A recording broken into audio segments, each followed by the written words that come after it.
রোগী শিফট করে hospital block হবে। বললেন যে আপনি চুরি করে ঘুরবেন, এই সেই আপনার লাইসেন্স 19-20 এর। স্বাস্থ্যসেবার মান নিশ্চিত এবং অনিয়ম রুখতে মানিকগঞ্জে কঠোর অবস্থানে জেলা স্বাস্থ্য বিভাগ। লাইসেন্স না থাকা ও নানা অনিয়মের অভিযোগে 2টি বেসরকারি হাসপাতাল ও একটি ডায়াগনস্টিক সেন্টারের সব কার্যক্রম বন্ধ করে দেওয়া হয়েছে। রোগী শিফট করে হসপিটাল ব্লক হবে। যে ফোন দেন আমাকে ফোন দিন, অসুবিধা নেই।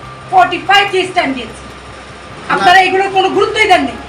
বুধবার দুপুরে মানিকগঞ্জের সিভিল সার্জন ডাক্তার আইভি ফেরদৌসের নেতৃত্বে এই ঝটিকা অভিযান পরিচালিত হয়। অভিযানে দেখা যায় আল রাফি জেনারেল হাসপাতাল এবং যমুনা জেনারেল হাসপাতালের লাইসেন্স দীর্ঘদিন ধরে নবায়ন করা হয়নি।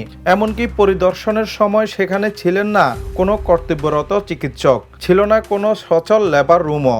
রুমই নাই, আপনি এনবিডিতে কিভাবে করবেন? এটা ওটি রুমে ব্যবস্থা করা ওটি যায়? রুমে কখনো এনবিডি করা যাবে? আপনি বলেন, আপনি তো অনেক শাউট করতেছেন।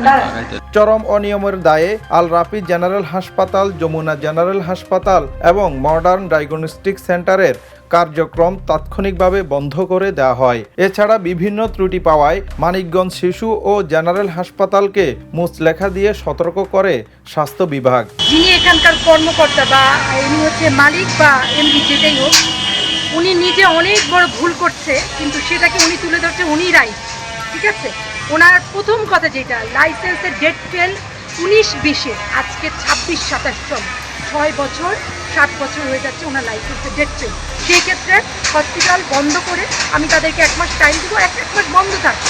বন্ধ থেকে তারা সমস্ত ক্রাইটেরিয়া ফুলফিল করে আসবে, আমরা হসপিটাল ওপেন করে দেবো। সিভিল সার্জন জানান, সাধারণ মানুষের স্বাস্থ্যসেবা নিশ্চিত করতে এই ধরনের অভিযান অব্যাহত থাকবে। Desk report, the news.